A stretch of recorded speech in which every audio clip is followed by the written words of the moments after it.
जीवनर सबु धन को एम्स को दान कले महान डाक्तर के लक्ष्मीबाई।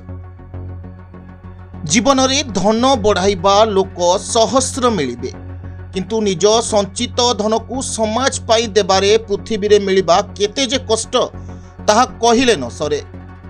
से मनीषंक मध्यरु जणे ब्रह्मपुर वरिष्ठ स्त्री और प्रसूति विशेषज्ञ पूर्वतन प्रोफेसर डाक्तर के लक्ष्मीबाई।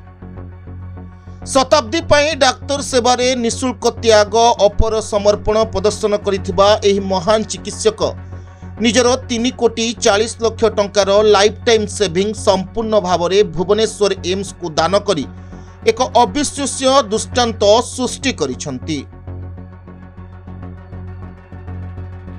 लोक माने निजर गच्छित संपत्ति को अनेक लोक निजर परवर्ती पीढ़ी पाई रखि थांती, हेले के लक्ष्मीबाई से ताहाकू रोगी छात्र और आगामी डाक्तरी पीढ़ी पाई आशीर्वाद रूपे परिणत कर देथिले।